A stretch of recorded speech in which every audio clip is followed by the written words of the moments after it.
It's time for Twig This Week in Google. Jeff has the week off, but Stacey Higginbotham's here. And Aaron Newcomb, our favorite maker. We're going to talk about all the news, including Qualcomm.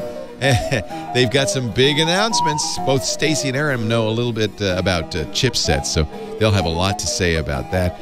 Lawsuits flying between Mozilla and Verizon, oath, and a whole lot more. Of course, the biggest Supreme Court case of the year. And it has a lot to do with your privacy. It's all coming up next on Twig. Netcasts you love. From people you trust. This is Twig. Bandwidth for This Week in Google is provided by Cachefly. CACHEFLY.com. This is Twig, This Week in Google, episode 434, recorded Wednesday, December 6th, 2017. Roku is Switzerland. This Week in Google is brought to you by 23andme.com. Now through December 26th, get up to $50 off each 23andMe DNA kit. Get the ultimate personalized gift by going to 23andme.com/twit. And by Capterra. Find software solutions for your business needs. Capterra is a free website with over 500 categories of business software and thousands of ratings and reviews from software users just like you. Visit capterra.com/twig today. And by Rocket Mortgage from Quicken Loans. Home plays a big role in your life. That's why Quicken Loans created Rocket Mortgage. It lets you apply simply and understand the entire mortgage process fully so you can be confident you're getting the right mortgage for you. Get started at rocketmortgage.com/twig. It's time for Twig This Week in Google, the first episode of December 2017. And Jeff Jarvis is off doing Santa Claus duties, so thank goodness Aaron Newcomb has decided to fill in. Aaron, Jeff's more like a Grinch, actually, but what am I then? Am I a who? You're a who in Whoville. Aaron works at New Relic. He is a regular on all of our shows, a maker. He founded the Benicia Makerspace, and I know you're doing a fundraiser for that, which we want to absolutely plug. So hang in there. We'll tell everybody about how they can do that. But before we do that, let me introduce Stacey Higginbotham, our regular, from Stacey on IoT.com. Great to see you, Stacey, from Austin, Texas. And you are not in, we were talking before the show, you're not in Hawaii, I gather.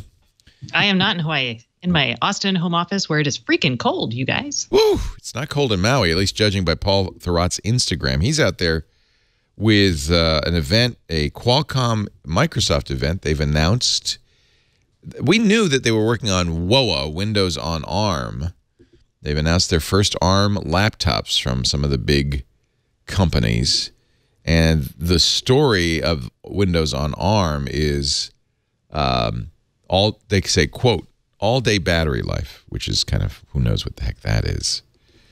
But I know you cover... Is it a shot in the arm for ARM? Sorry. Well, it's interesting because it will, you can tell Paul's working really, really hard right now at the Grand Wailea.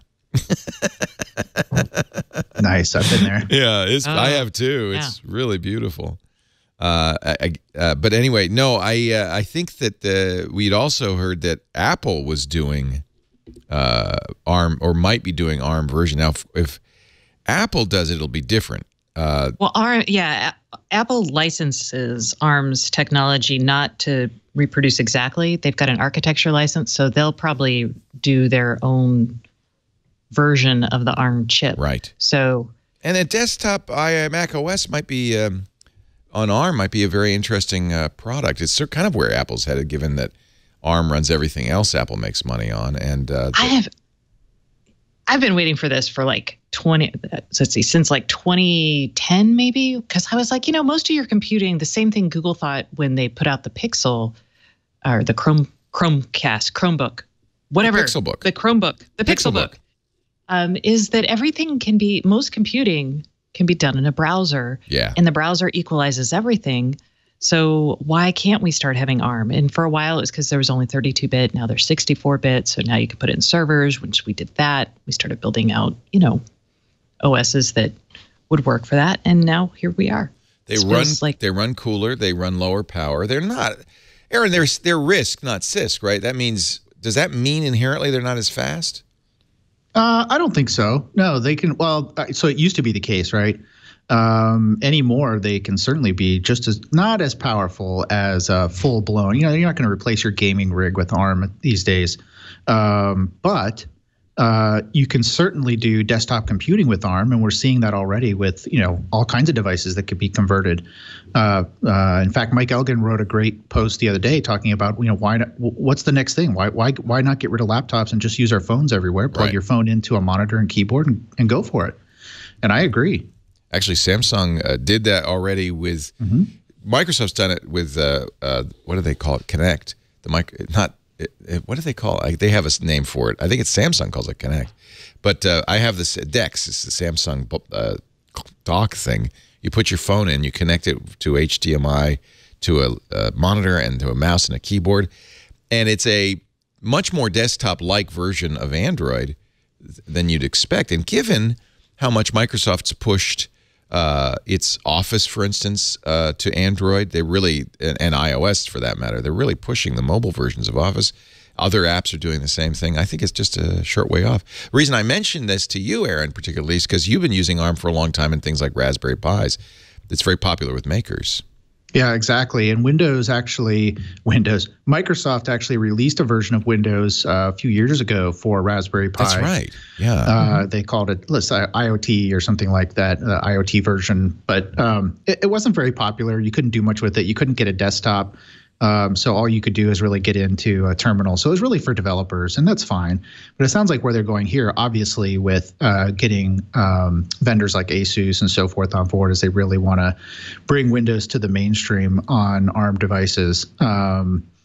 And I think it's great. I think it's what's interesting about this is how will Intel respond? I think, every time there's a competitive threat, it seems to force Intel into working even harder and doing something more innovative, kind of gets them out of their rut, so to speak. So I'm kind of interested to see where Intel is going. I mean, Intel has kind of, I don't want to say shied away, but they've drawn back a little bit from, certainly from the developer maker community, by getting rid of their Edison platform, by end-of-lifing that. I know they're still involved in a lot of things, but that was like a year old, right? That was very quick. They put Intel fails at anything requiring power.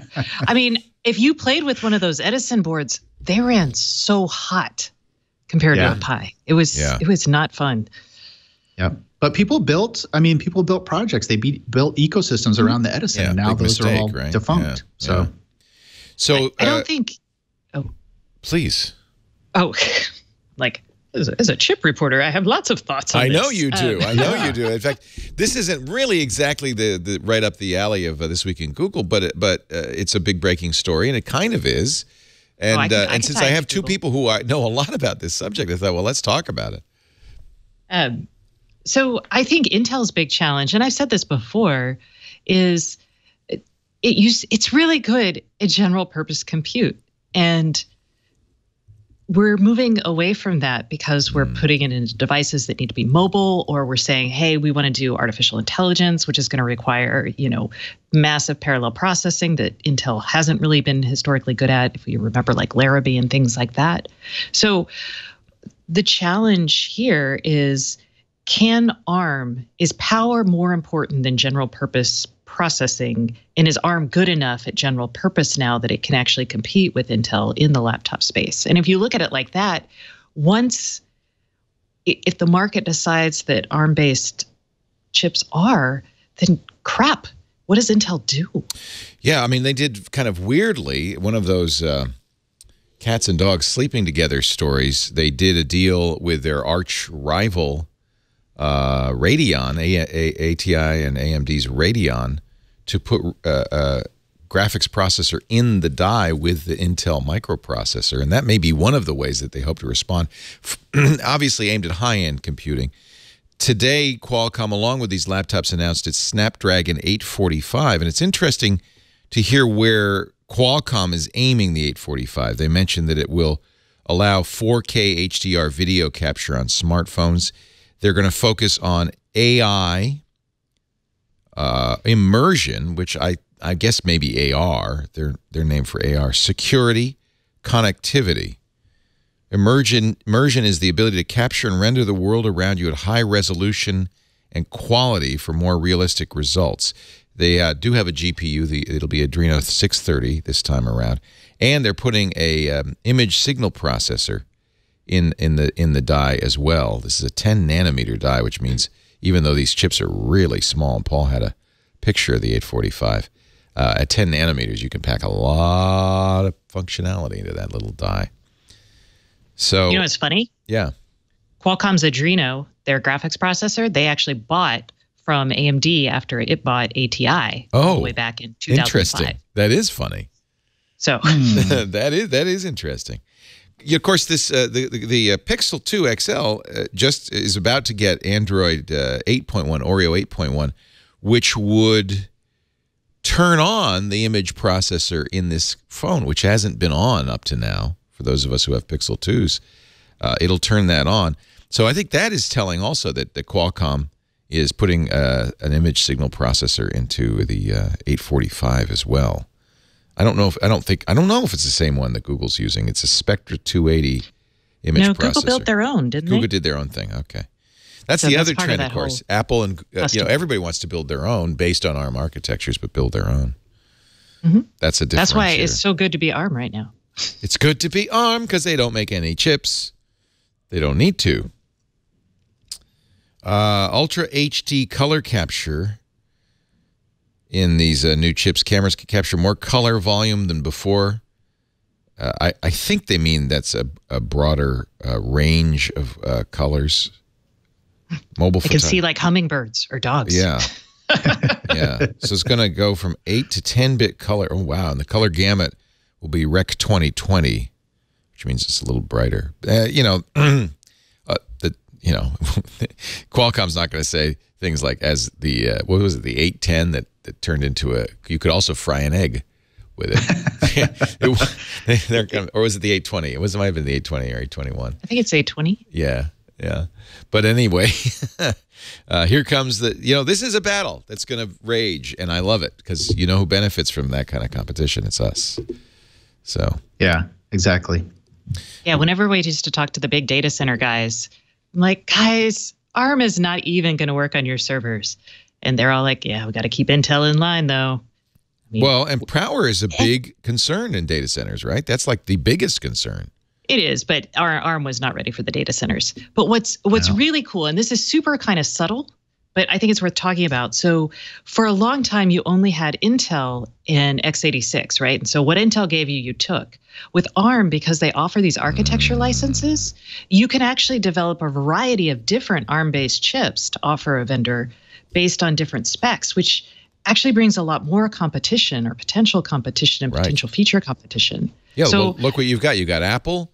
You've got Qualcomm. Are there other big ARM licensees that I should be? Oh yeah, like Cavium, Google, Amazon all have architecture licenses in different. They have gone in. I wish I had paid attention to their most recent shareholder thing, but they've gone from like having a dozen architecture licenses like 5 years ago to having like more than 30. I mean, it's a huge growth in architecture licenses. So I didn't know this. I'm learning something today. Roland00 in our chat room says Adreno, the name for the graphics processor in the Qualcomm Snapdragon chips, is an anagram of Radeon. Of course, the technology that AMD and ATI created. It was originally called Imagion, which I think they had to change the name because how would you Imagion? That was ATI's name. AMD acquired it in 2006. Qualcomm renamed Imagion or whatever the hell to Adreno as an anagram, according to Wikipedia and Roland00, an anagram of Radeon. Anyway, we'll have a lot more on Windows on ARM and the new Windows laptops based on the ARM chip, which are definitely the proof of concept. Of course, Google's been doing this for a while because Chromebooks, there are ARM Chromebooks. There have been for some time. You could get the Samsung Chromebook in ARM or Intel flavors. And while some people seem to think that the Intel version, the Chromebook Pro, is faster than the Chromebook Plus, I have two. I bought two Chromebook Pluses for my kids, and they love them. And I don't think they're slow at all, and they run Android software perfectly well. So, as you'd expect. All right, let's take a little break. There's lots more to talk about, including Cher. It's her fault, by the way, that everybody's agitating for all this net neutrality stuff, according to Ajit Pai. I thought it was Alyssa Milano's. And Melissa Milano. And Ajit Pai, as we speak, is speaking in secret to his former employer, Verizon. Okay, we'll clarify that for you. Oh, he's not? After the break, we'll get a little bit more clarity. Okay. There's the tease. There's a tease. What's the real story? Google is shutting down the apps section of the Chrome Web Store. We'll tell you what's going on there as well. Lots of big news here, but first a word for your shopping list. I have already purchased, I am so way ahead of the game. I have already purchased many of the Christmas gifts I'll be giving in a couple of weeks, including 23andMe for my mother and my sister. We're going to have the whole family. Oh, I have to get one more for my dad. I forgot. We're going to have the whole family.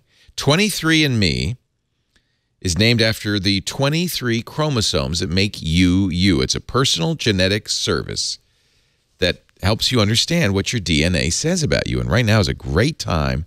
I did 23andMe years ago, and the nice thing about this is a gift that keeps on giving. When you spit in that vial, and that's all you have to do. There's no blood draw or anything. You'll get a little kit. They will get a little kit because I got it all packaged up for them, and they just spit into it, and then you send it back, and then your reports appear online, and the reports are constantly evolving as we learn more, and we are really in a period of learning an awful lot about our genetics.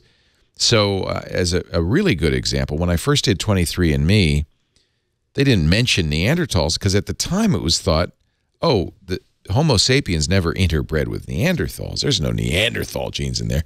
Then they were able to find some bones with Neanderthal remnants. They were able to analyze the genetics, and they found out, yes, we do have many of us Neanderthal genetics. Now with 23andMe, shortly thereafter, they told me my Neanderthal ancestry. I have 265 Neanderthal variants. We didn't even know this until 2010. This is new stuff. I am less Neanderthal than most of you. It's only 4%. But 4% is a big chunk of DNA, actually, if you think about it. So I'm in 7th place out of my family and friends in the Neanderthal category. But I don't yet have my sister and my mom in there. I think it'd be very interesting. Speaking of your mom, among other reports, you can get the maternal and the paternal haplogroup in your ancestry reports that show how your family migrated, the maternal line, around the world. So going back, if you go back far enough, 65,000, actually 180,000 years ago, I, like most of us, came from Africa, Central Africa. Then 65,000 years ago, they migrated a little bit north to roughly where Kenya is, and then into the Middle East 59,000 years ago, and then a little farther north, 47,000 years ago, to Central Europe, and then migrated from there into Europe itself. This is fascinating stuff. Another good thing about this gift is a great way to engage kids. By the way, I am in the same group as the Cheddar Man. That explains a lot. That explains. First discovered in 1903 in Cheddar Gorge, Somerset, England, Britain's oldest complete human skeleton. And he had the U5A variant in his maternal haplogroup as well. So this is a great way for kids to learn about DNA in a way that engages them, because this is what's great about this. It's about you. This is your report. And it's always advancing. You can read about the research and the discoveries that have been made lately. They also offer you for downloading the raw data. So, for instance, when you learn about something, you can look it up and see if you have that particular gene. That's been fascinating for me. You also learn a lot in the trait reports. The traits are kind of silly, but I think kind of fun. Like, can I smell asparagus odor? Likely. But I likely cannot taste bitter. And this is true. My genetics say I am likely to prefer salty or savory snacks. This is fun and informative and actually educational. There's also a DNA relative finder tool that'll help you connect with new relatives. I found a second cousin. It's so amazing. 23andMe, 75 online reports in ancestry, wellness, traits, carrier status. And this holiday, you can give that as a gift that is as unique as the ones you love with a DNA kit from 23andMe. Now through December 26th, you'll get up to $50 off every kit. That's why I bought a bunch of them. When you go to 23andme.com/twit. 23andme.com/twit. Make the holidays even more special with 23andme. 23andme.com/twit. And this is Ann Wojcicki's company, one of the Wojcicki sisters. Her other sister, her sister Susan runs, or is it the other way around? I get them confused. Susan runs YouTube. Susan runs YouTube. Yeah. And Anne is, I don't know which Anne is. Anne was married to Larry. No, Sergey. I can never. It's all intermittent. It's because their mom, Esther Wojcicki, rented the garage to those young boys, Larry and Sergey, when Google was first starting, and then the sisters, and then you know how that happens. You can find out about it if you don't know in 23andMe. All right, where did I get it wrong? Is Ajit Pai not speaking to Verizon, Stacey Higginbotham? He's at Verizon, but it is a telecommunications and media forum event. Not a keynote. It is a keynote at this particular event, but there are other speakers, and he's not speaking specifically to Verizon. He's speaking to the 100 and some odd people who are at this particular event. And so, it's under the Chatham House rule. Oh, God. I saw that, and I thought instantly of Jeff. It's a British rule that the organizer, Verizon, applied to the event. The organizer isn't Verizon. It's the organizer is the International Institute of Communications at Verizon's headquarters.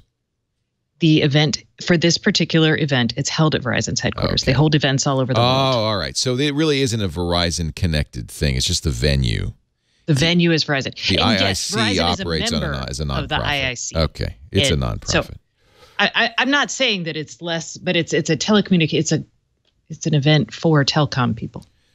All right, and the Chatham rules were applied by the IIC so that people can speak freely, I guess. Yes. Yeah. So, I mean, yes.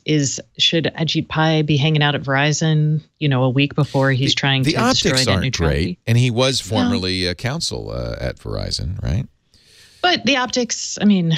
Who cares about optics when you're Ajit Pai? No one in this administration cares about optics. Who cares?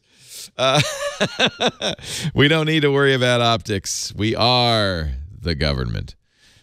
So he will, I think, be still holding the vote, even though numbers of people have said, look, you can't have the vote because the comments are screwed up. We think it was taken over by a lot of phony comments, as many as 1 million phony it stole normal people's identities. I cannot. Yes. That's what's so stunning. Not only are these robo-comments, they're robo-comments masquerading as individual consumers' comments. There's actually a database. There's a database you can go to figure out if your comments, more than half of the 21 million public comments supporting the rule change were likely faked. And faked, I might add, in the direction of repealing net neutrality. So the Attorney General of New York State, Eric Schneiderman, has put up a site where you can enter, see if a comment used your name in vain. So you enter your name, and actually, I did comment, and this does not find my actual comment, so I don't know really if this it's searching right now. That's the blank screen, and I see the little logo in the bottom. We are searching. We are searching. I like state government web design right there. Right there. Okay, searched, PERG. Delivery, FCC, NN comment, Google Docs, PDF, updated I don't know. Is that my comment? Actually, I don't think this is. That might be your comment. Well, is it? Let's see. Well, It's maybe I signed this. Oh, yeah, it must have been on the 56,000 signatures. Don't kill net neutrality. Well, if it was me or not, it might have been my dad's. Because one problem is we have the same name. Here's the net neutrality petition signers. I don't think I sign any petitions. I don't really believe in petitions. But I guess I'm on the list of signers for a couple of petitions. And it may have searched all the way back to the original It did. 2015. Yeah, Okay. it goes way back. But I've been very active. My name was not used. Oh, here it is. I kind of Here's my actual comment. Good. It does have it. There, and that's it. And that is me. And it was disseminated. Does that mean they took the semen out of it? What does that mean? They disseminated it. They sent it to the commissioners. Oh, good. That was sent. That I am an was internet sent. broadcaster. My company, Twit TV, creates video and audio programming that reaches 7 million people a month, with revenues approaching $10 million yearly. Our shows are distributed all over the world via the thing called the internet. We would not exist without a free and open internet. Last mile access to our audience via ISPs is critical, and allowing ISPs to prioritize traffic could put me and my 25 employees out of work. Please protect net neutrality, I said. That was quite elegantly It is. put. That's a good comment. Well, I wanted them to understand the economic argument, because that's the argument on the other side as well. We're just we're light touching federal regulation, but this is federal regulation of businesses that would do me harm, so I don't mind. Okay, I'm gonna take a deep breath. Your name was not used in vain. My name was not. No one would use about Higginbotham in vain. No, it's probably not. I did write a story about net neutrality in my newsletter last week. And this doesn't get brought up a lot, but I think it's worthwhile, partially because I wrote it. So obviously I think it's worthwhile. Very worthwhile. But the point I would like to make is, especially when it comes to IoT, we don't know what we're building. We didn't know back in, the early days of the web, what we were building. We didn't know back in the days of mobile broadband what we were building and what would come of that. And the reason we got to that point is because people were allowed to innovate. And frankly, once we got to wireless, it was because they were allowed to innovate around the carriers once Apple launched its App Store and Google launched their App Store. So my thought and point here is we're at another crucial development point in technology and of the internet with the Internet of Things. And to put these rules, to abandon net neutrality now, could shape our future at this point and make it different, probably worse, less innovative. So that was kind of the point I was trying to make. Yeah, but I guess you could make the argument, well, this is not the time. When you have these nascent technologies, it's not the time to regulate because we don't know, as you say, we don't know where they're going. I'm just talking about net neutrality. We want to protect. It's like we want to protect these and give them a chance to grow without the problem is the incumbents, right? The companies that are already doing it, and I include, by the way, Google, Facebook, Microsoft, Amazon. Okay, well, no, because you're conflating two things, and I don't want people to do this because the telco industry is really trying hard to conflate these two things. Yes, in fact, that's one of the things Ajit Pai is saying is, but don't blame Comcast, blame Twitter. So purely net neutrality right now, as it's regulated, is to deal with the issue of infrastructure, which is anti-competitive here when it comes to broadband, or it's not competitive, rather, not anti-competitive. And these incumbent players have too much power just providing bits through a pipe. Now, if you want to talk about different layers, like if you think of your OSI stack, right? If you want to talk about different layers higher up at the application layer, let's talk about Google and Facebook, but that is not a net neutrality issue to me. That is a completely different issue. I'm not actually sure the FCC has the rules to regulate that. I know that they've kind of dabbled in it, but you could argue that the FTC is better. Yeah, I would say that. But I would also point out that is why you can't really count on an alliance if you're for net neutrality with these big companies because, frankly, it's not going to hurt them. Although we can go back to 2005 when Ed Whittaker at AT&T said I think the fundamental question that the ISPs are this is what really is bugging them. He said, quote, "Why should Google be allowed to use my pipes? The internet can't be free in that sense because we and the cable companies have made an investment. And for a Google or Yahoo or Vonage or anybody to expect to use our pipes free is nuts."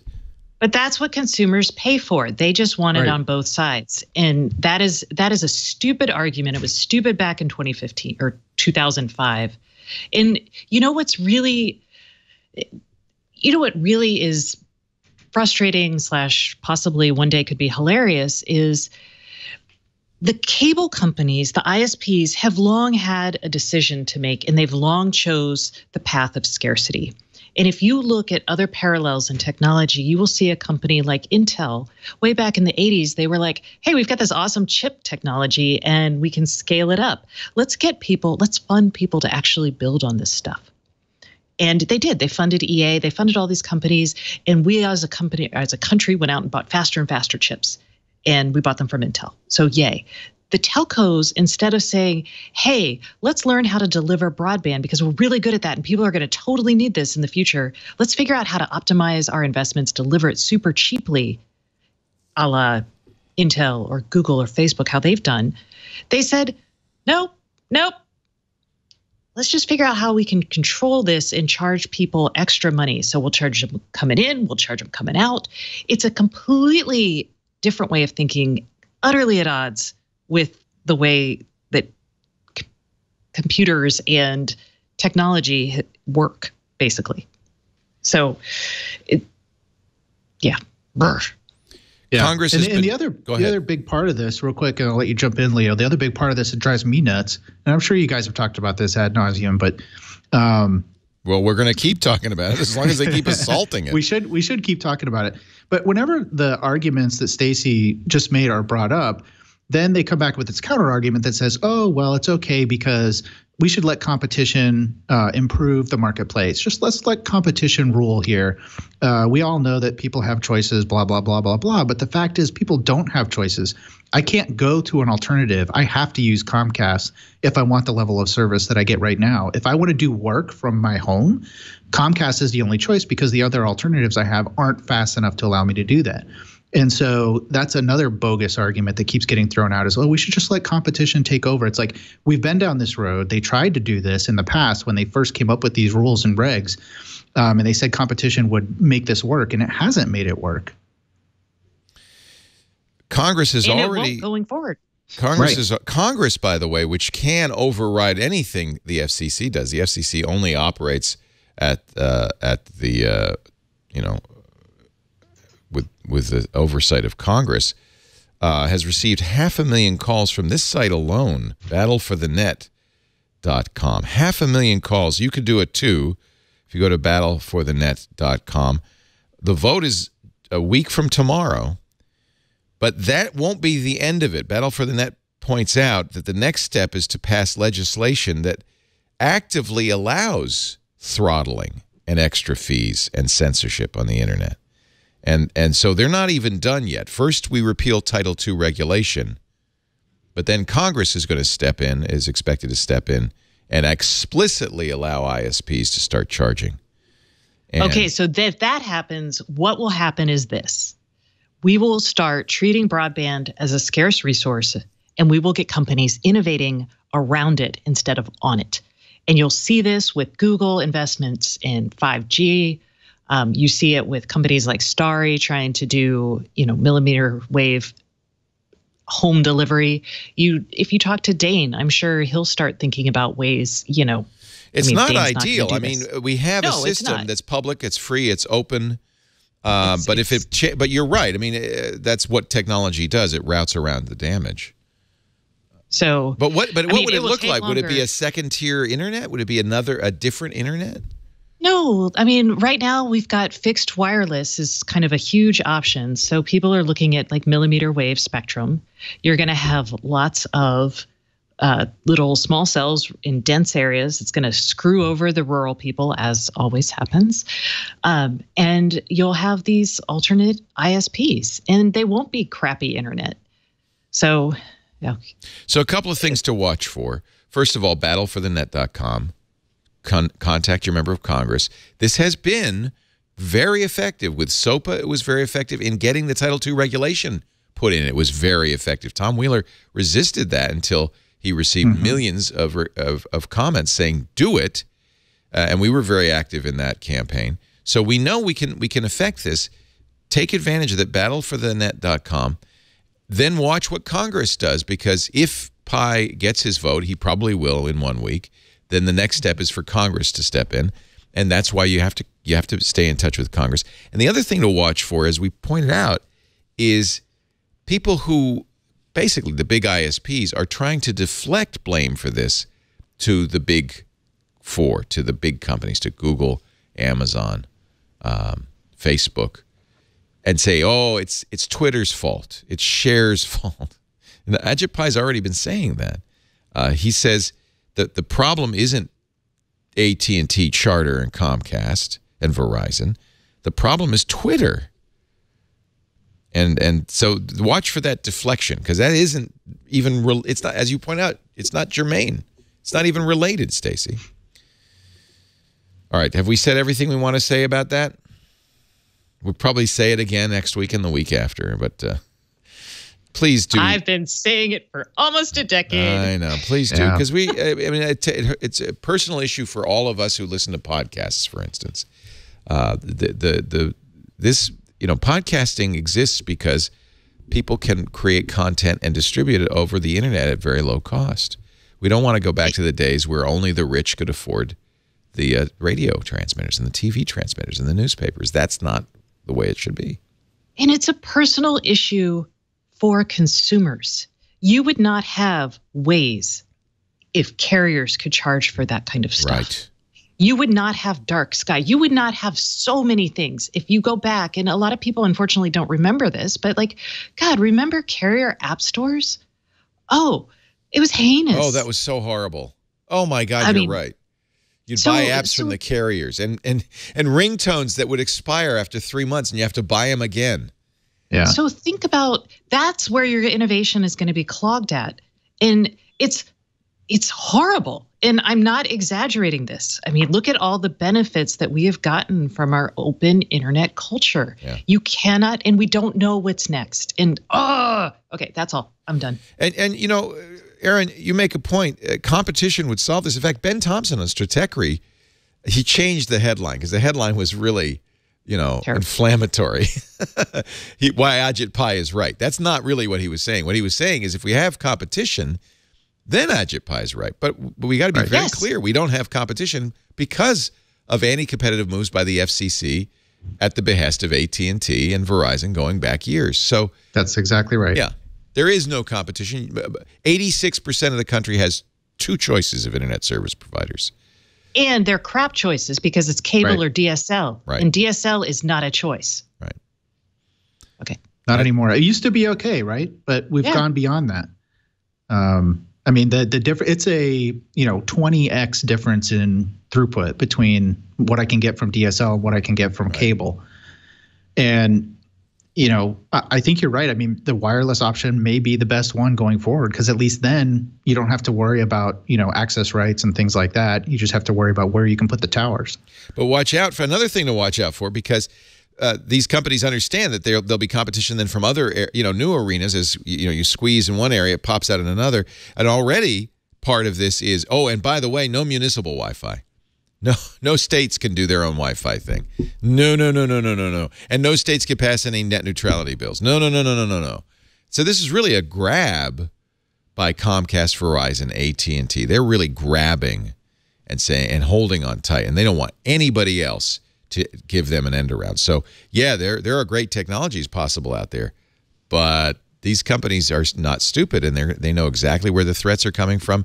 And since they have a tame Congress and a pet FCC, they're going to use those tools, and we have to stop them. We really do. Yep.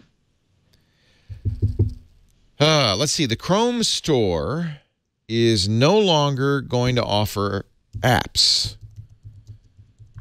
Anybody have any idea what's going? I think Google has said this before, but they're actually doing it now. They're shutting down the apps section. Progressive web apps are the future. And Google's all behind this, but interestingly, so is Microsoft. We've talked a lot about PWA, Progressive Web Apps, on Windows Weekly. And until you or somebody else tells me it's a bad idea, I think this is a very good idea. The idea of a progressive web app is it starts as a web page.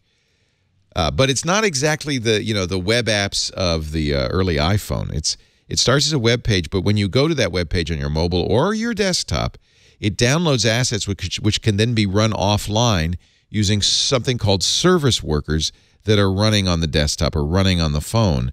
So in effect, websites become apps. They use less bandwidth. They can run locally. They can run offline. And that's what Google is saying. Use progressive web apps, not Chrome apps. Agree? Disagree? Thoughts? What happens with what happens with the files after you're done using them? Like if every website you go to on your phone gets stored someplace, so what's the caching and cleansing kind of process? That's an interesting question. There must be a timeout for the resources at some point.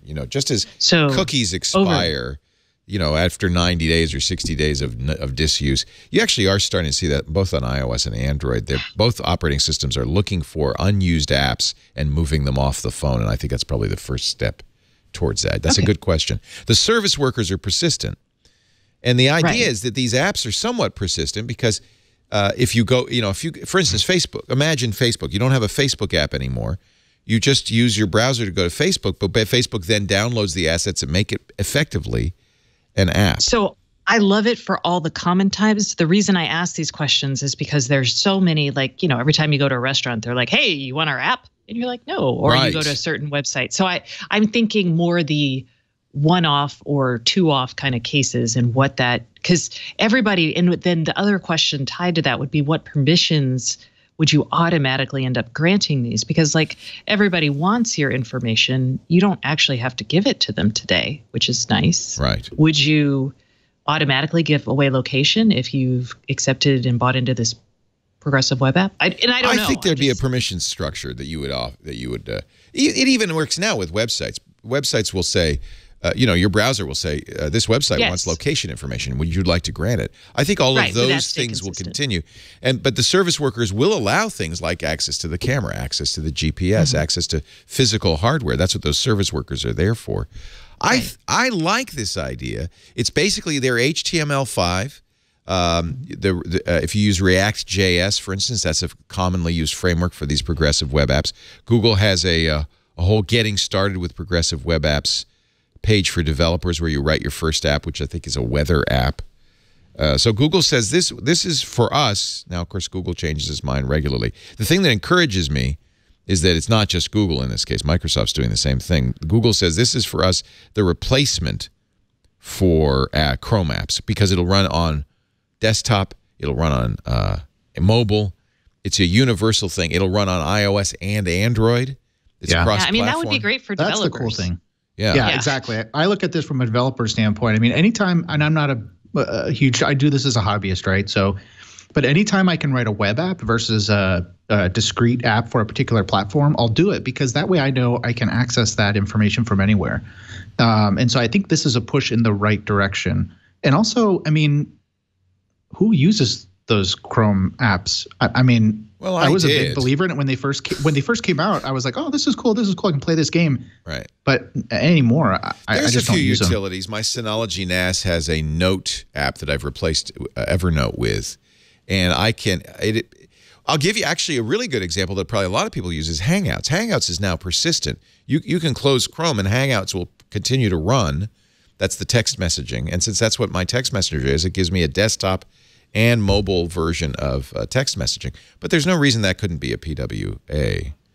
And by the way, Apple is also supporting this. This is really good news. When you see Microsoft, Apple, and Google all behind it, that's encouraging. So Apple is saying we're going to build this into Safari as well. Okay. Well, that makes me feel a little bit better about privacy and permissions information kind of getting out there, because I think you're optimistic to assume that will be taken care of. I think we always have to ask. No, you're right. You're right. But I think, certainly at least Apple, is really very cautious. Never assume, Leo, as a journalist. They're really secure, aren't they? Especially with their root passwords. Boy. Yeah, actually, we're going to do a whole security now. Steve didn't have time to do it for this week, but next Tuesday, the entire show will be devoted to the rapidly shrinking security platform of iOS. iOS was, for a while, like the gold standard for security, but probably mostly because users are having trouble. Apple has decided to favor data persistence and reliability over security. People were losing their photos because they couldn't unlock their phone. And so Apple has said, maybe we went a little too far on that. So we're going to talk actually about that and the impacts of that next Tuesday. So why build? This is Google's website, developers.google.com. Why build a progressive web app worthy of being on the home screen? That's one thing. Web apps were always a second-class citizen to standalone apps. They weren't quite as good, as fast. The user interface wasn't.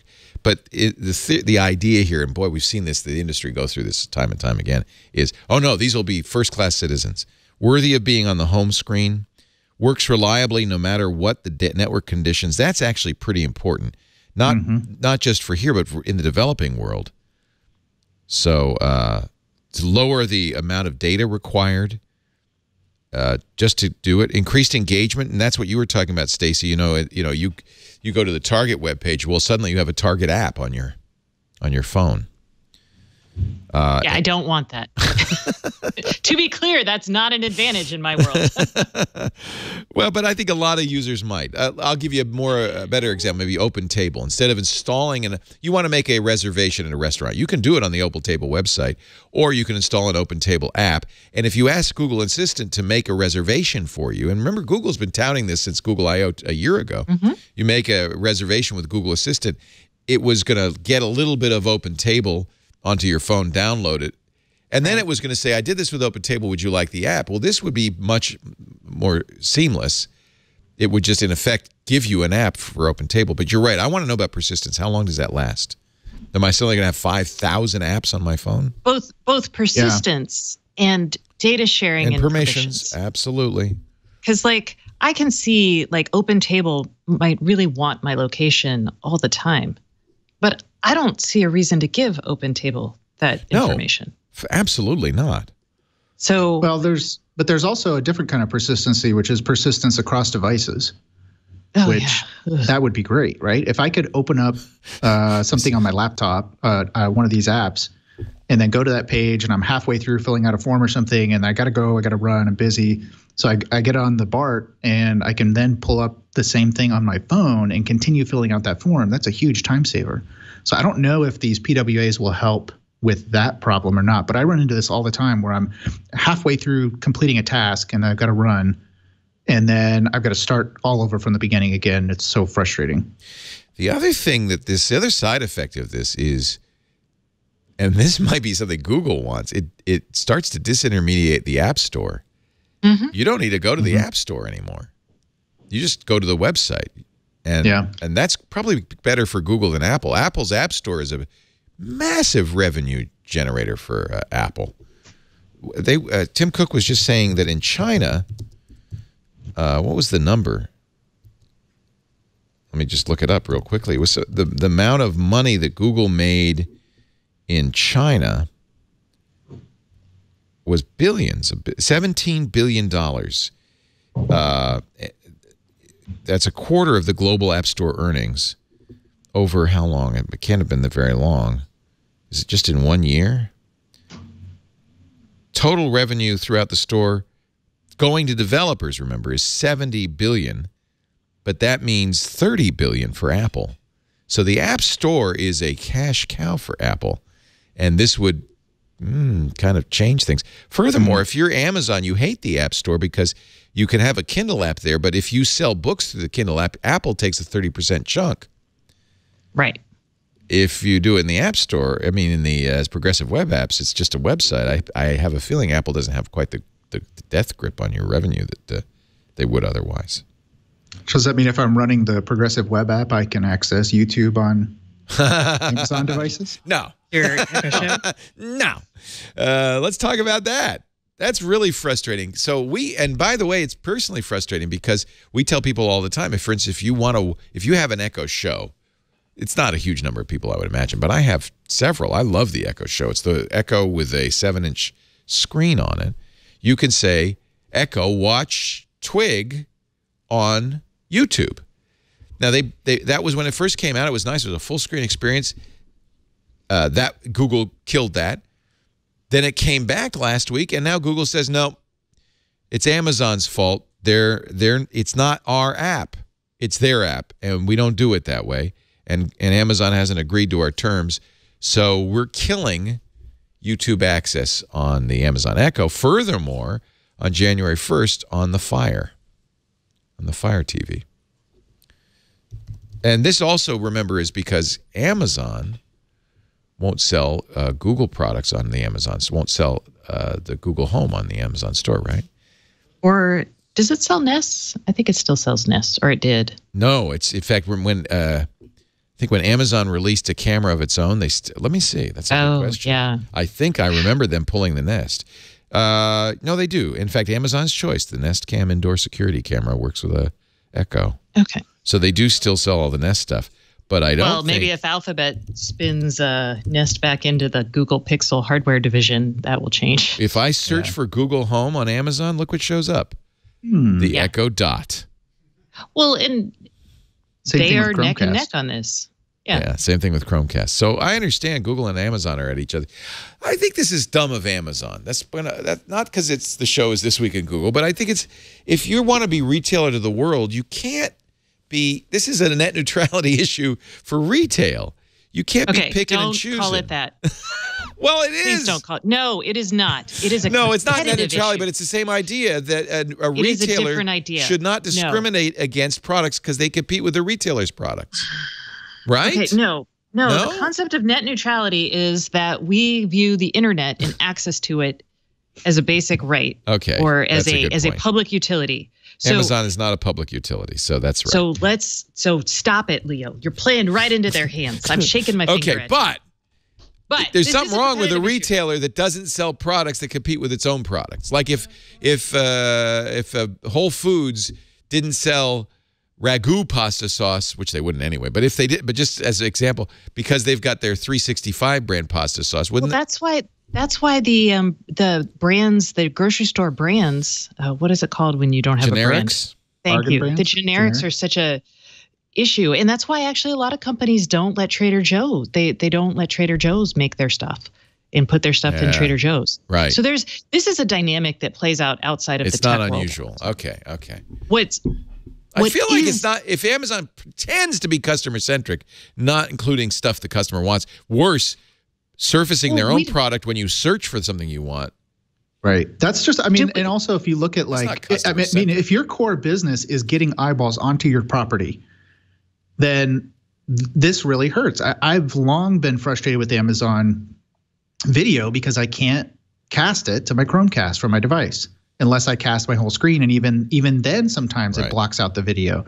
And so I've stopped using it. So Amazon, wake up. I'm not looking at your properties anymore. I'm not going to buy a video that might pop up in an ad or something like that because I'm not using your thing because I can't watch it. It's stupid. It's ridiculous. But it is. Do we know that Amazon's this is Amazon versus Google? I don't know, because Amazon now is. We're making an assumption again. It could be Google, and we know Google yanked YouTube from Amazon's show. Right. But we also do we know that Google? Oh, you mean Google's not putting its products on Amazon? Yeah, like Why would maybe they do Google that? said, "I don't want to sell the home there." Apple doesn't sell their stuff on Amazon. I can't imagine that. I don't know. I'm just we're right. Okay. We shouldn't. Make we don't know. You're right. As usual, Stacey is the voice of wisdom. We get all excited, and Stacey slaps us down. That's okay. I mean, I think it's totally crappy. I'm not against. As a consumer, I'm like, guys, get your crap together. Yeah. I'm sick of this. Sick of it. But you don't have to buy stuff at Amazon. There are other places to buy stuff, I might point out. But as a Prime member, I prefer to buy at Amazon. I'd buy my Apple gear there. I'd buy my Google Home there if I could. And Link in our chat room says, I use my Fire Stick almost exclusively to watch YouTube videos. I'm watching Twig on it right now. This royally sucks. My Fire Stick is now pretty much worthless to me. Yeah, if you bought an Amazon TV device to watch YouTube on. See, I think that's going to bite them because I think that's certainly a lot of people I know. YouTube is their television, and they watch it on their Chromecast, or they watch it on their Apple TV, or they watch it on their Roku. If it's not on the Fire TV, that's bad for Amazon. In fact, I don't know whether it was Apple or Amazon that was keeping the Amazon Prime Video off of the Apple TV, but it's, as I said today, it finally emerges. Scooter X points out that it is Amazon thwarting Google's ability to put their stuff in their stores. It is? He put it. Yeah, he said he posted a statement in the chat room from Scooter Knows All. We've been trying to reach agreement with Amazon to give consumers access to each other's products and services. But Amazon doesn't carry Google products like Chromecast and Google Home, doesn't make Prime Video available for Google Cast users, and last month stopped selling some of Nest's latest products. Giving this lack of reciprocity, we are no longer supporting YouTube on Echo Show and Fire TV. We hope we can reach an agreement to resolve these issues soon. Thank you, Scooter X. That's Google's statement. And Google pointed out this isn't our app. You know, this is Amazon. Anyway, it's bad for. But again, dinosaurs battle. The little people at their feet are the ones getting squished.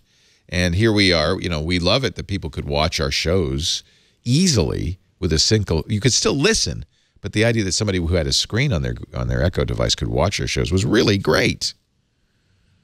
Amazon has also pulled the Twitch channel from Roku, apparently. What? Another thing Roku that we're is on. like Switzerland. Yeah, that's right. Roku is Switzerland. Damn it. There isn't a Twitch app on Apple TV either. Or on Android TV. Although there is an app for the NVIDIA Shield tablet, not Android TV. Huh. So, starting today, the official Twitch app for streaming is now a Fire TV exclusive. Who owns Twitch, I might add? Amazon. I guess they're trying to make a YouTube thing. I mean, the truth of it is whoever has the most audience and power has the most power right now in these sorts of dynamics. Of course. So, yeah, but, I mean, and this again is like the cable.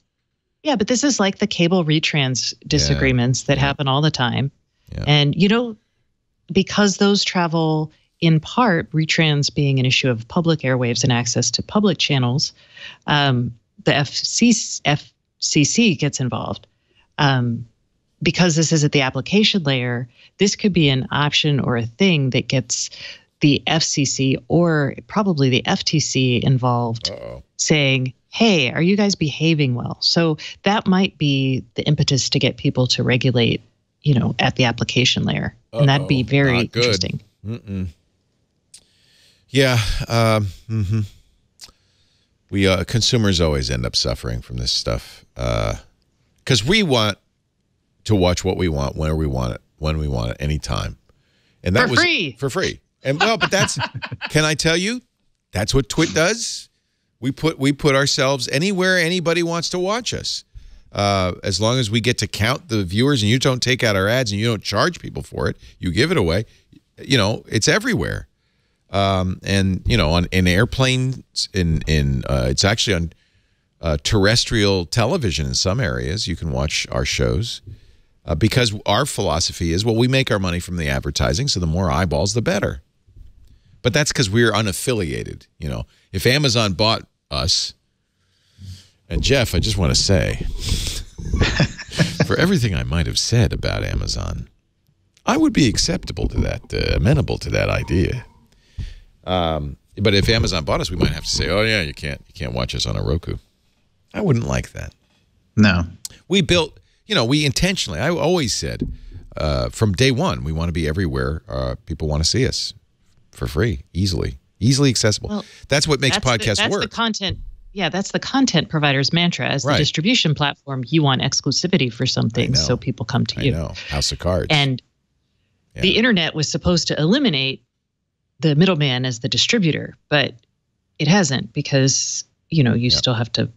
You need a software, you need an OS, you need something. Still need depending on. You still need the platforms. We're in the platform era, really. Actually, we never stopped being. It was Microsoft in the 90s, and now there's a little more competition. By the way, I'm very excited that Robin, what's her name, is going to get to be the star of House of Cards finally. Did you see that? They're going to throw. I didn't see that. Yeah, so she's been the best thing about that. Robin for like Wright the last is fabulous. years. And it always bugged me a little bit. And they were making Kevin Spacey's character wimpier and weirder. They are good. So they're throwing out everything they shot, and they're going to do a new eight episode arc with Robin Wright as a star, as it should be. And then that'll wrap it up. Yeah. Now and then the story is that Doug Stamper, who is the Weasley chief of staff, is going to get the spinoff, the Doug Stamper show. Really? Let's just have all Robin Wright. I love Robin Wright. I don't need anybody else in that show. She is amazing. Yeah, she's great. Although part of what was amazing was the interplay between her and Stacey. I think she could develop. I mean, because she is competent. She is evil in a way that women are never allowed to be evil. It's awesome. And she is just like, you root for her though, because she is powerful. And I'm like, I would love to see her dynamic develop with anyone. And especially because it did get a little soapy. But, you know what? It's not as soapy. I think Christopher Plummer's available. That's kind of an in-joke. All right.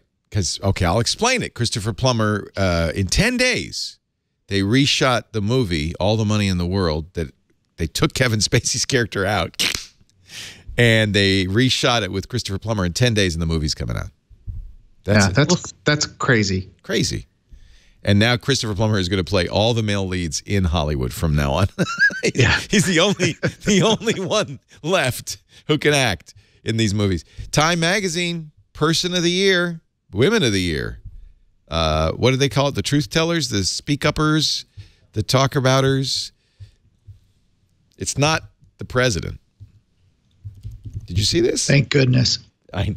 I did. The Me Too people. Yeah, I saw it this morning. I thought it was great. Yeah, the Me Too. No, they have a name for it. Let me see if I can find it. It's like well played. The Silence Breakers. That's what it is. Silence Breakers. Well played, Time Magazine. Silence Breakers. Oh, there's a guy in there. Look at that. Terry Crews. Yep. So that I think is, I think, you know what? I think that's accurate, actually. That has made a massive impact on not just politics, but culture at large, and Silicon Valley, too. And they managed to still get Taylor Swift on the cover. Because, by the way, do you think Time Magazine, now that it's about to be owned by Meredith, do you think that, guess who's going to be the person of the year next year? Just a wild shot. Maybe Ajit Pai. Do you think Time will still exist as a magazine? I wonder, because Meredith is such a lifestyle brand, if Time and Fortune and those guys still exist. I don't know. Well, why would you spend a lot of money to buy it if you didn't want to continue to publish it? Steve Case has created a new fund called the Rise of the Rest. I would call it the Flyover Fund. Didn't he do this like 5 or 6 years? I swear to God, Steve Case has been traveling Middle America for a decade. Yeah, he's raised money from Bezos and a lot of other people to fund startups. Bezos, Eric Schmidt, Starbucks chairman Howard Schultz, Tory Burch, the fashion designer, the Henry Kravis of KKNR, Michael Milken, John Doerr, the Waltons, the Kochs, the Pritzkers, Sean Parker, Ted Leonsis. They're all putting money into this fund to foster startups in Middle America.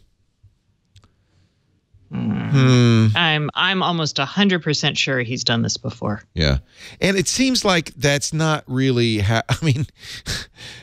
there's lots of reasons why startups happen and where they happen, but just because you decide that geopolitically you feel like it should be somewhere, it doesn't make that happen, even if you throw a lot of money at it. You know what I'd like to see him do? Throw money at Makerspaces. Yep. Put that money especially with Tech Shop going under. Isn't that Makerspaces are incredibly important right now. So Tech Shop was the first for-profit maker. Most makerspaces are like yours, a Benicia Makerspace, a non-profit. But TechSpace, they thought we could make this a business. Did that go under just because you couldn't, or because there were some structural problems? Well, I think it was a little bit of both. I think there were some structural problems. They put out a press release. Sorry, I don't have the link to it right handy, but they put out a press release kind of explaining publicly why they went under. But it was a funding problem. But look, I mean, if you look at what Tech Shop, I think was started at like $125 a month or something, and we start at $50 a month.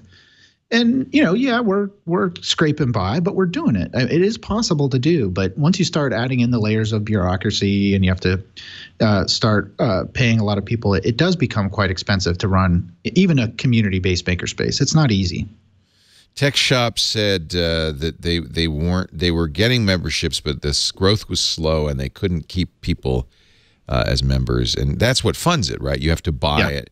And I suspect the model was somewhat like gym memberships, where people aspirationally will buy a membership but maybe not use it a lot. There are some very heavy users, and then there's some people who effectively subsidize it by not using it in free. Exactly. Yeah. Exactly. Yep. So that's what we're doing right now is we're looking for people to become sponsors. We're looking to reach out to the business community and say, hey, look, this is an incubator for you guys too, because people come in, they learn about stuff, and then that gives you skilled laborers to hire that can come in and work on your projects for your business. So we're trying to get the business community involved now to sponsor this as well as a growth opportunity for skilled laborers. I was being kind of facetious, but honestly, that's really invest in that. In the flyover states, and you're investing in the future. You're investing in a whole generation of people who will have the skills, the knowledge. Jack Dorsey invented Square in a makerspace. He built the prototype, did the whole thing in a makerspace. That's what not that Jack Dorsey was a 12-year-old with a dream, but so you're doing a fundraiser, a crowd fundraiser. We got to get some money in here, though. Yeah, we actually started this about 4 months ago, and we put a hold on it because a couple weeks after we started this, the hurricane season started, and then the fires started, and we said we want people to donate to those causes. So we actually put this on hold for a while, and we're just coming back to it now. Good. To try to finish this off, especially with the end of the year. People like to contribute, at least for now, to get a tax donation. We'll see what happens. But this year, you can still get a nice deduction on your taxes for contributing. So, yeah, we're trying to round this off. We've had a lot of growth, which is great, but it's slow growth. People still don't know what a makerspace is. They don't know what they can do there. And getting them in the door and showing them what they can do, it's like the light bulb goes on. They're like, wow, this is incredible. But just getting them over that threshold is tricky. So it's good growth, but it's slow growth, and we need a little bit of funding to help keep us going. Well, I'm going to just kick in a little bit here for that. I think we should be a corporate sponsor, don't you? Oh, thank you, Leo. Yeah. Appreciate that. That's great. Let me throw in on that because and I want this to continue, and I do think it's good. It's good for us. It makes geeks. Yeah, it's a geek maker. Exactly. Yeah, it's a geek factory. It's a geek factory. So let's see. I'm going to put it on. Please enter all required. Oh, I got to do. I'll do the. I don't want to put my credit card on the air as I have done in the past, more than once.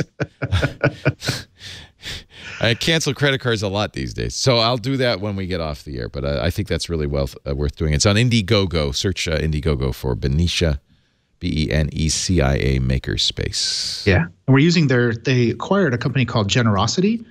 So we took a chance and used them. It's a subsidiary now of Indiegogo. Oh, neat. So yeah, just search for Generosity Benicia Makerspace. It should pop right up. There it is. And there's a nice picture of Aaron in a Twits t-shirt, which I like. Oh, it's like you're already sponsoring it. Yeah, we already are. So I think that was on. That was on the new Screensavers when we talked about how to build a makerspace. Yeah. Nice. It was great. Well, you got my corporate contribution right there. We'll put it on that. That'll be your holiday gift. That's awesome. Actually, Thanks, we already sent you the food, so now I know. You sent me we'll send some cash. Awesome. You said your kids ate it all. Gift. Oh my word! Yeah, the kids just ripped into it. It's like I opened it up, I set it on the thing. I'm like, I'm going to leave this here to show my wife, right? So I come back in an hour later, and all the little packages are open, and all the food's gone. They're teenagers. So. Yeah, what are you going to do? Stacey, did you get yours? I did. Thank you very much. You're welcome.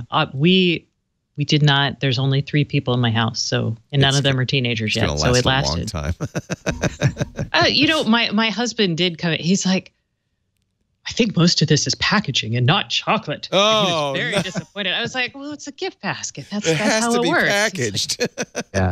He's like, he just very literally disappointed. You know what? Next year, I'm sending you a basket with just a ton of chocolate in it. No just packaging. Just a brick of chocolate. Just a I mean, brick it shouldn't of even be wrapped. Do you like Ghirardelli? Because that's the local chocolate. We'll send you. Actually, you know what? We'll send you Cho, TCHO, which is the the chocolate of Silicon Valley. Oh wow! Yeah, it's really good. This was delicious. We all appreciated it. Apparently, some of us more than others. Some of us wanted more, and we're bitterly disappointed. Oh God! I'm going to send you another one. No. I just thought it was kind of cute, like a 40-year-old man reduced to like a kid. I want more chocolate. I want more chocolate. He's still frustrated over those toys that you get that are all twist tied in the back and you can't get them out. Yeah, exactly. Frustration-free gift baskets. Okay, that's the next time. That's the next time. Our show today brought to what? Oh, go ahead. You got it. No. I don't have to go to an ad yet. Go ahead. I was just saying, I do think it's a big opportunity miss with Amazon buying Whole Foods that they have not brought gift baskets, like high quality gift baskets to like I wanted to do that for Christmas this year, but no.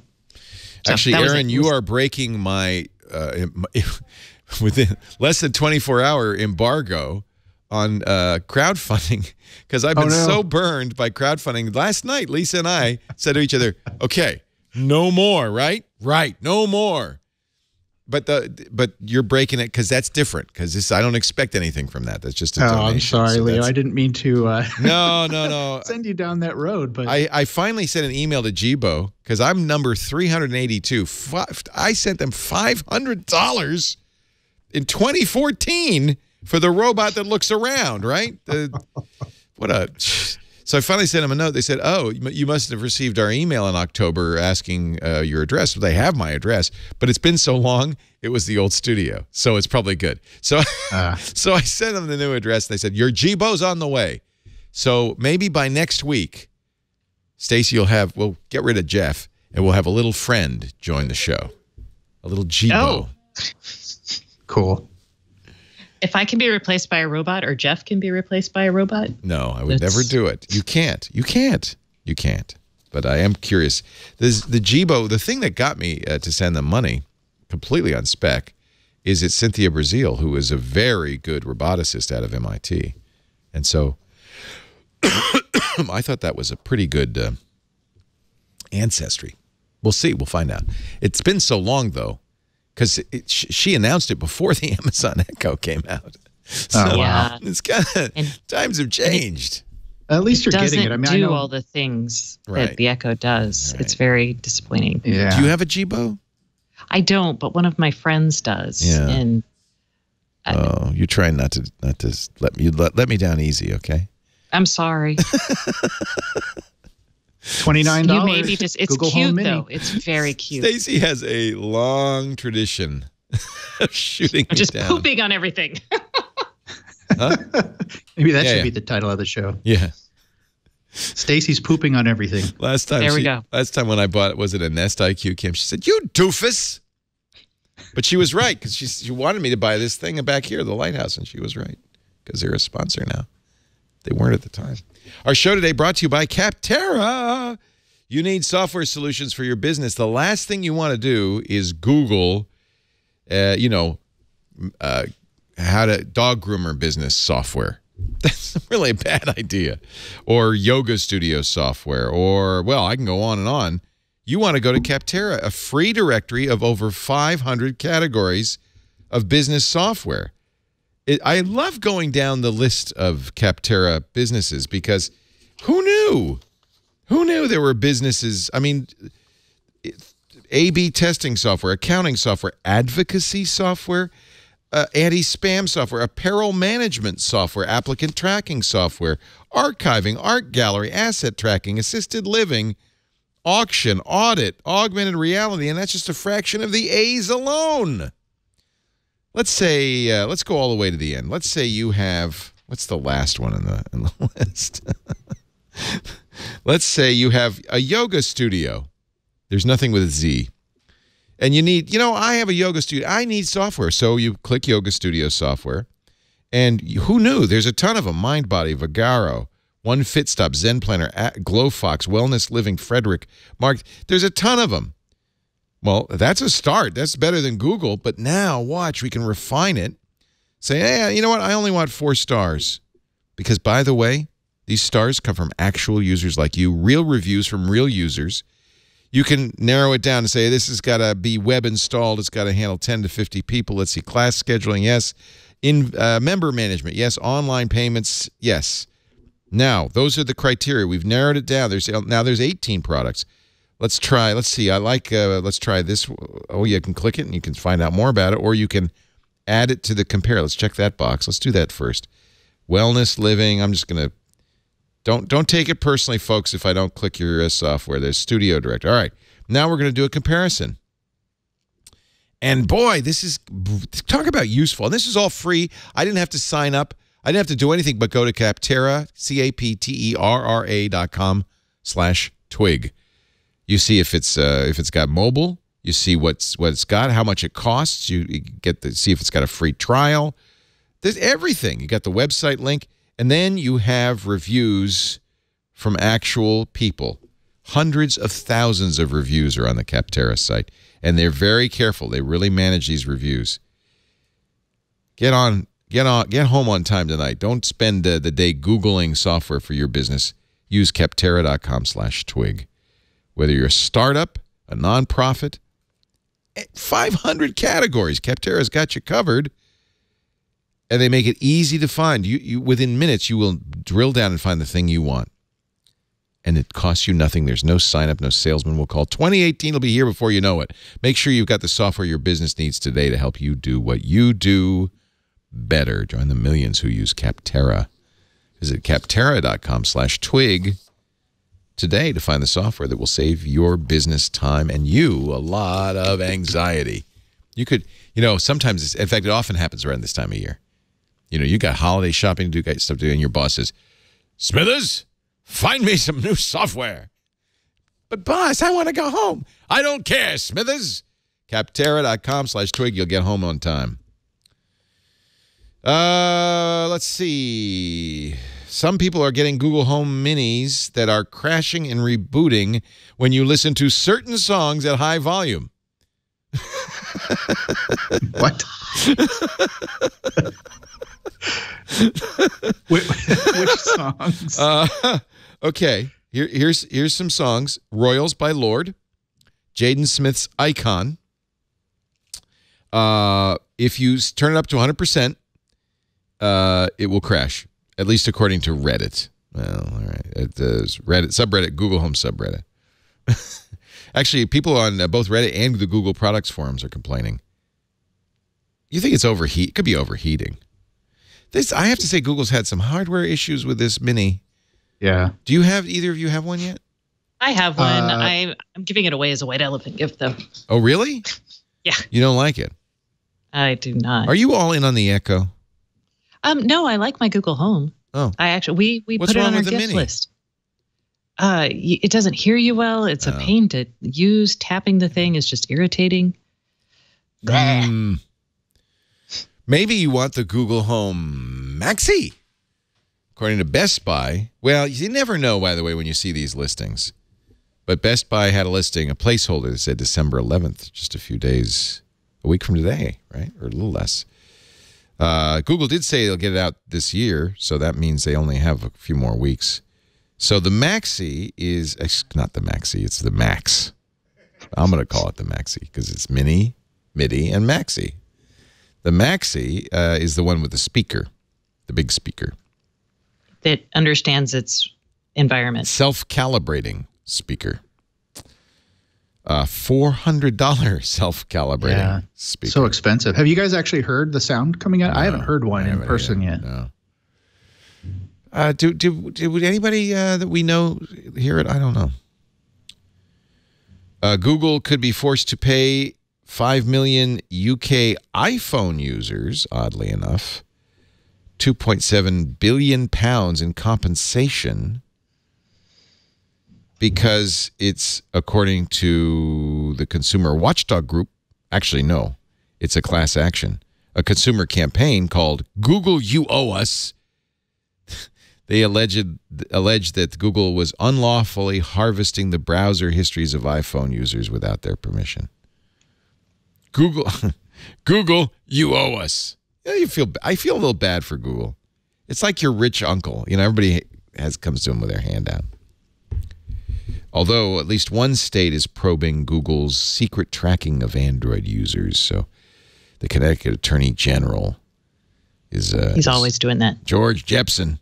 Meet George Jepson. This is that thing that we talked about where even if you had disabled location services, Google would know where you were based on the cell phone towers. Of course, your carrier knows that. Right. Carrier keeps that information for quite a while and even hands it over to law enforcement. By the way, that is the subject of a Supreme Court case that is going to be maybe one of the most important cases of the year. We'll find out by spring. Supreme Court is hearing a case about whether these pen register warrants are legal. So currently, thanks to a number of court decisions, it's deemed that the location information coming out of your phone is not a search because you voluntarily conveyed that information to the phone company. So that is the current precedent. But there is a case the Supreme Court has agreed to hear about a Radio Shack robbery. The alleged perpetrator was caught because the police were able to get his phone records and were able to tie him, using the phone records, tie him to the robberies. He was near the robberies in many cases. So this is going to be a fairly important decision for people who want to who want privacy. And they did that without a warrant, right? Right. It's a pen register. That's the key. I mean, it's fine if I give my information to my cell phone provider, but that's a then they're giving it between me and them. Yeah. They can't just take the information and give it over to somebody else.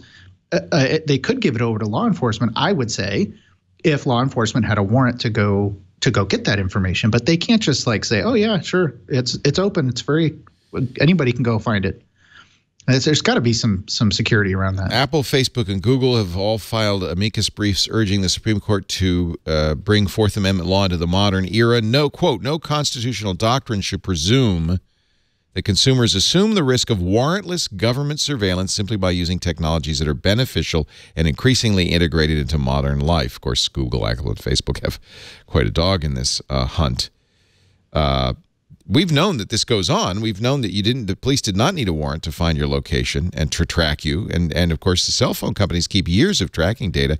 In fact, even have special portals just for law enforcement where the police, local, federal, anybody can go in, pay a small fee, a few dollars in most cases, and say, well, where was Leo on the night of November 29th, 1956? We will see. By June. The Supreme Court will rule on this. I don't know if arguments have, if they've had I think they had arguments, but I don't know. That would be, that's the only chance you have to get a Wednesday. So tomorrow, arguments, that's today rather. Wednesday. No, that was last week. Last Wednesday. Sorry. So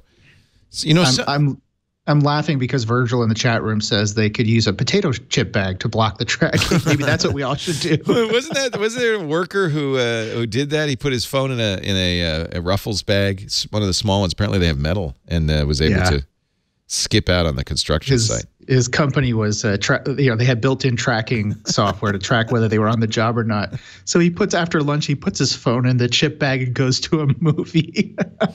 I kind of think that's awesome, but shame on him for not doing his job, I guess. But still, it's pretty funny. So I don't know if your teenagers still believe in Santa, but certainly mine do, and that's why we have the Santa Tracker app from Google on my phone. And now you can take Elfies around the world with the Santa Tracker app. Make sure you put it on your phone.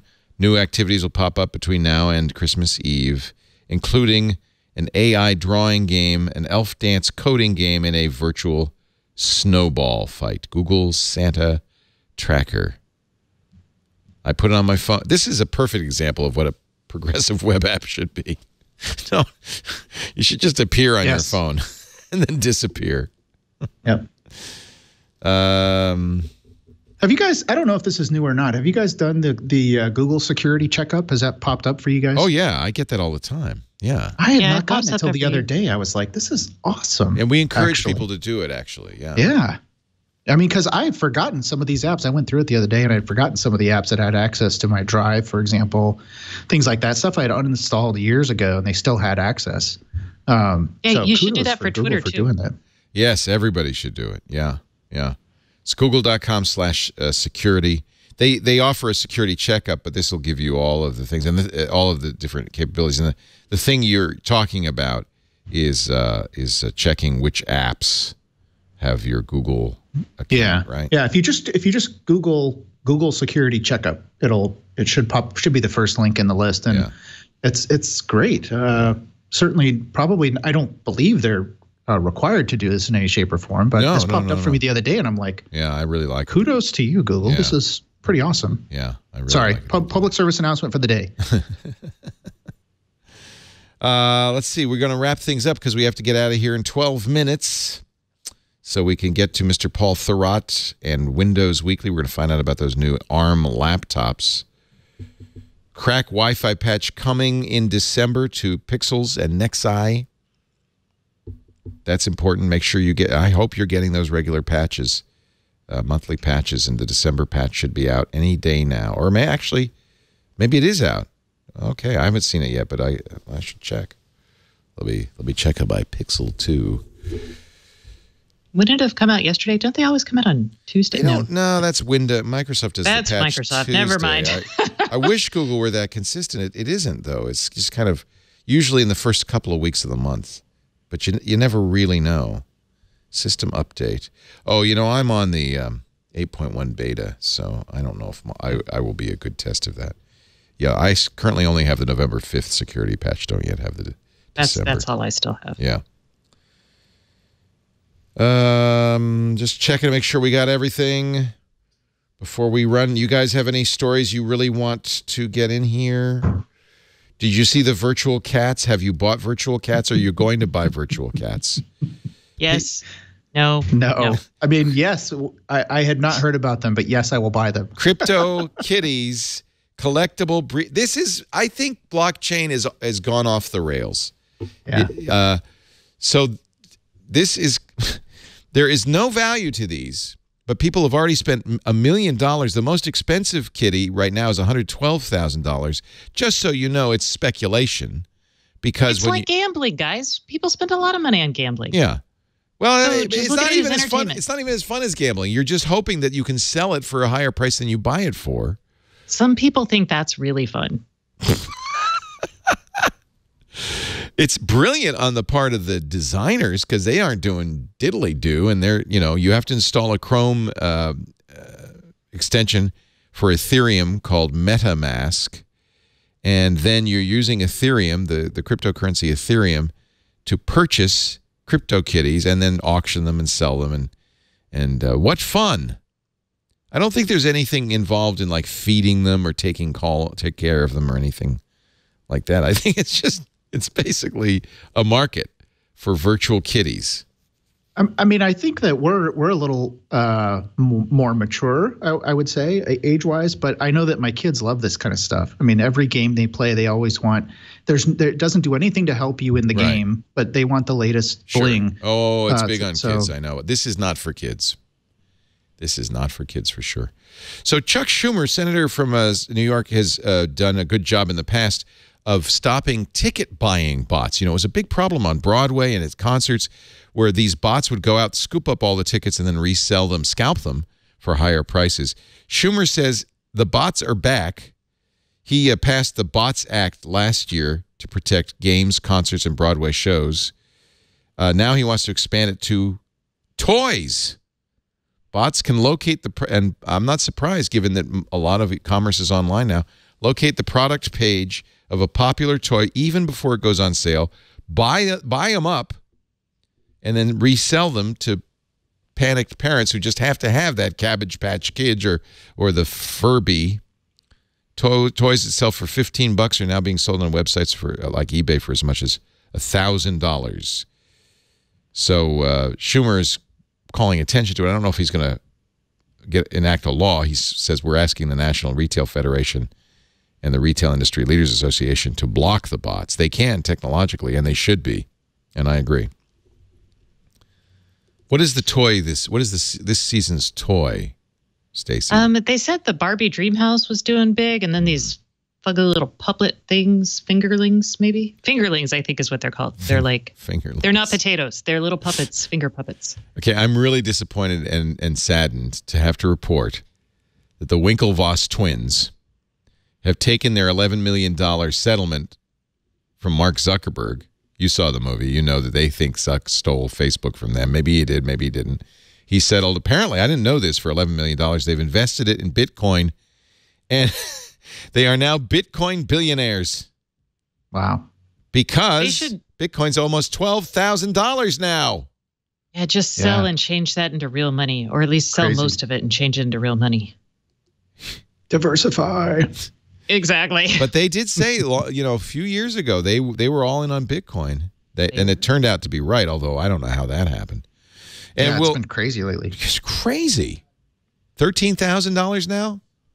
Wow, that can't be. Really? This is crazy speculation. Let me look at the Coinbase.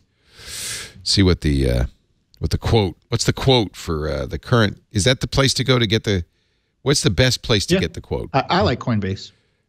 $13,315.71, up $6,000, almost half since last month. An 88% growth since last month, and no end in sight. And my son has been texting me more and more urgently every day saying, Dad, you got to unlock your wallet. You got to find your wallet. Because I have a Bitcoin wallet somewhere with 7 coins in it. You really should. $91,000 now. Because if you let it go bust, that would be terrible. What are the tax implications of Bitcoin? Oh, IRS wants to know. If you go to Coinbase, they're asking Coinbase to hand over those records to the IRS. Okay. It's taxable income. I don't know what the basis is. I didn't buy them. There was. I know. I don't know what to do. I don't want to pay the taxes on that. Chipotle is, I'm sorry to say, revamping its queso recipe. Oh, if they were a gift, you would pay a gift tax. But I don't know if it was the value when they were gifted or the value now. What's that, the burritos or the Bitcoin? No, queso. Queso. Taxable value of the queso. So Bloomberg confirms Jeff Jarvis's assertion that it's grainy. That would be uncooked flour probably, right? So they are still made without artificial ingredients, but now has a creamier texture and a really nice spicy flavor, according to Chipotle spokesperson Chris Arnold. People are saying they can taste the flour. Queso? Let's spice it up. Well, to thicken it. Yeah. It's melted cheese. It's supposed to be thick. I mean, if you're saying I'm not using artificial ingredients because I'm using soybean oil, then that is a real ingredient, but it's also not a real ingredient in queso. Well, we don't know what the ingredients are. It's a secret recipe. Yeah. Today I learned, TIL, that you remember that Mozilla had a deal with Yahoo for search when Yahoo was sold to Verizon and turned into Oath, still the worst name in technology today. Mozilla, the Mozilla Foundation, decided to take advantage of out in their contract on sale. If they didn't like the new company, they could stop using Yahoo and start using Google. But what I learned today was, regardless, Yahoo has to continue to pay Mozilla $375 million a year through 2019. Whether they, oh my God, those people sucked at making deals. Guess who? Marissa Mayer made that deal. Wow. That is such a terrible deal. Even if you don't use Yahoo. Did that get stuck into, did they not notice that in due diligence? Because that's pretty material. Oh, well, lawsuits are flying. Oath is suing Mozilla, and Mozilla is now counter-suing because, well, I'm guessing it's that $375 million that's the problem. Oath at least says you got to use Yahoo if but but Mozilla says no, the contract is clear. We had a unilateral right to terminate based on a number of factors, including not liking the company that bought Yahoo. So back and forth, and you know how court actions are. By the time it's done, the 375 will shrink to nothing. We're headed towards, yes, I know we just got our new emojis for 2017, but guess what? As soon as you get the new emojis, you got to start working on the next generation. One more step. We finally, I'm so relieved, we got rid of frowny poop face. This was controversial. There were battles, we're told, raging on the Unicode emoji committee over the frowning pile of poo. It's been removed, as has the face with letters OK as eyes, and the frowning face with question marks as eyes. All three rejected. But good news. You will be able to flip your emojis in 2018. Right to left or left to right. That's always been a problem. You know, the flag blowing the wrong way or the train going the wrong way. So now you'll be able to flip them. And they got some new, the new candidates are here. Bagels! Is that what that is? I wasn't sure. Oh, what is it? Is that a mango? Yep. Teddy bear, mango, party face, skateboard, spool of thread. Really? Spool of thread. Now, these haven't been approved. These are just, but they're still in the running. There's a swan, curly afro hair, I guess, and red hair. Redhead's finally represented in the emoji spectrum. And yeah, I think that's a bagel. I guess that's a bagel. It's not a donut. Yeah, that's probably why they cut it in half, right? Because otherwise you'd think it was a donut. Oh, boy, you're smart. And it looks like they toasted it and put butter on it. And now I'm hungry. Yeah, no cream cheese, no I lox. skipped lunch because Well, let's wrap it up. So let's get your picks, and we'll have a final word in a moment. Our show today brought to you by Rocket Mortgage. Quicken Loans, we love them, the best lender in the country. Really, honestly, #1 in customer satisfaction year after year after year. They just got it again for 2017. That's 8 years running now from J.D. Power. And that's #1 in customer satisfaction for loan approval. Also #1 in customer satisfaction for 4 years running for loan origination. #1. That means customers love them. And I love them even more because Quicken Loans has come up with a mortgage approval process that is completely online. They realized that the experience wasn't keeping up with the times. So they have created Rocket Mortgage, lets you completely understand what's going on. It's fast. It's convenient. You don't have to go to the attic to get paperwork because Quicken Loans' trusted partners will allow you to share your financial information with Rocket Mortgage at the touch of a button. So literally everything you need is right there. You can answer the questions they ask from your top of your head. It's easy. And then within minutes, you're going to get approved for a loan or loans based on your income, assets, and credits that are right for you. And you choose the down payment. You choose the term. You choose the rate. Rocket Mortgage. You got to love this from Quicken Loans. Apply simply, understand fully, mortgage confidently. To get started, go to rocketmortgage.com/twig. rocketmortgage.com/twig. Equal housing lender, licensed in all 50 states, NMLS, consumeraccess.org, number 3030. Next time you get a home loan or refi, save time, save money. Do it right. Do it the way you would want to do it, on your phone, at the open house, like right then. rocketmortgage.com/twig. Stacey, surely you have a thing. I have two things. One, because one's pretty limited, I feel. And the other thing is old. So, but I just discovered it, so maybe you guys don't know about it. So my first thing is for Tesla owners only. Sorry. But there's the My Tesla skill on Amazon. And I was at a My Tesla trade show. Yeah, someone was like, have you tried this yet? And I was like, I have not, but now I have. And it's super fun. And you can even say, ask my car, dude, where's my car? Which I enjoy. You can literally say the words dude. Yeah, yeah. You can also just say, where is my car? But it's way more fun to say, dude, where's my car? Where's my car? I like it. So those are the commands you can do. And I'm adding it right now. The most cool. Yeah, I'll say that. The start charging command is very helpful because sometimes you forget to you plug it in, but like it's scheduled for something and you need to go. Yes. You know what? Then I would plug it in every time and then I'd just say start charging. That's nice. There you go. Yeah. So see when you're like, crap. But you have to say, on a trip you have tomorrow. to say, Echo dude, where's my car? Right? You have to say the trigger word. You have to say, Madam A, dude. Ask car or tell car, where's my car? Because tell car is the opening the skill. This is the problem with all these skills. They're so arcane. But have fun. Play with that. See what you think. So that's for the small percentage of people who have a Tesla. But for the rest of us, which is everyone who likes Harry Potter, I put this on the list because I didn't know it existed. Kevin Toffel, my co-host on my show, was like, yeah, this has been out since like 2014. But new to me, I don't care. It's a remote control wand that converts IR to Wi-Fi. Or no, I'm sorry, it does not convert. It does not convert to Wi-Fi. Expecto CSI Las Vegas. I'm sorry, it does not convert it to Wi-Fi. My bad. But what it does is you program your remote with this thing. It's just an IR remote, basically, that you program. Yeah. Is it gesture-based? Yes. Yes, it is. And that is why it's fun.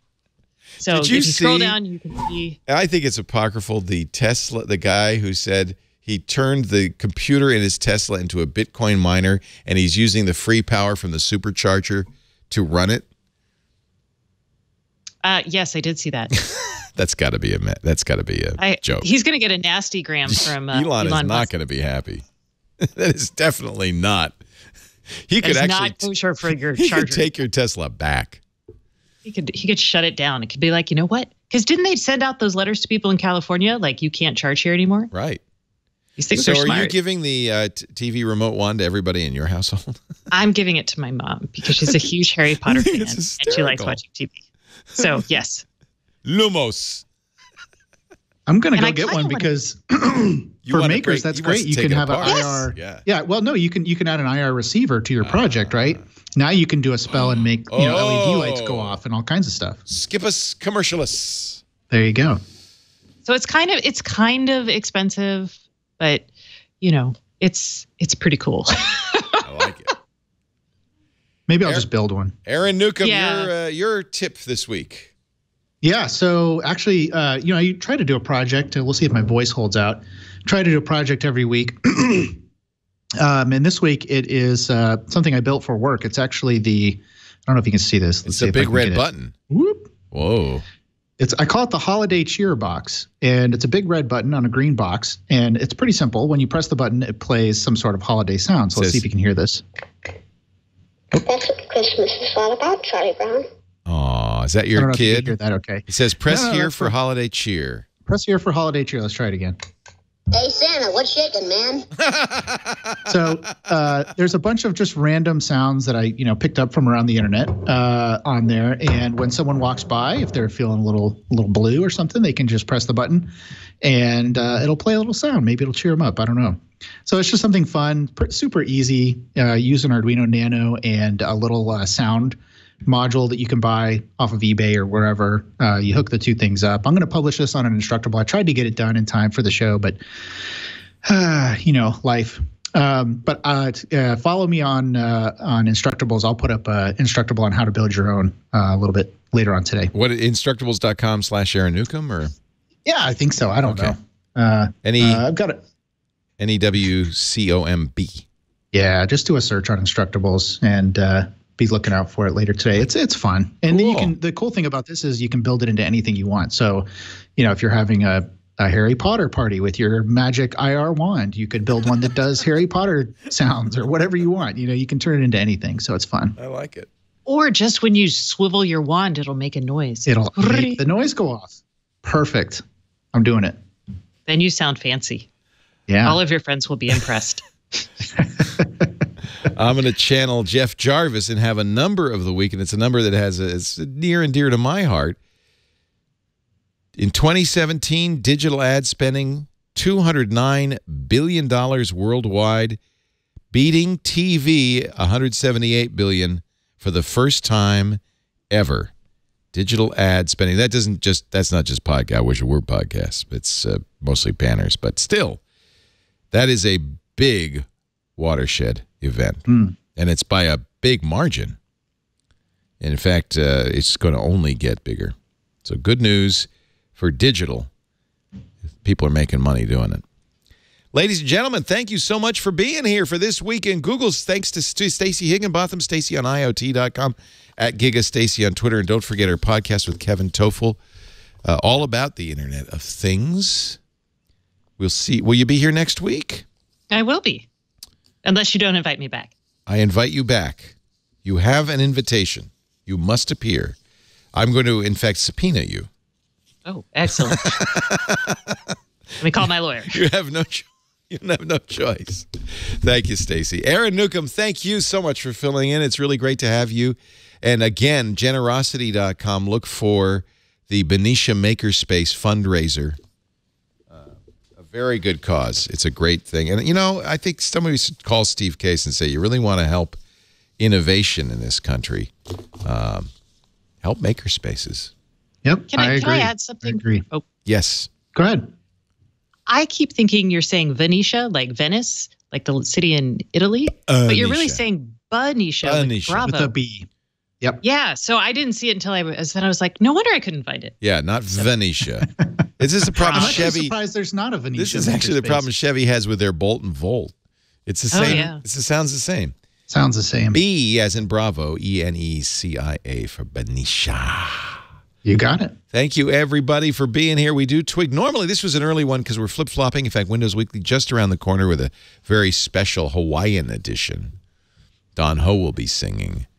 But normally we do it at about 1:30 p.m. Pacific on Wednesdays. That's 4:30 Eastern, 21:30 UTC. Please stop by and watch at twit.tv/live.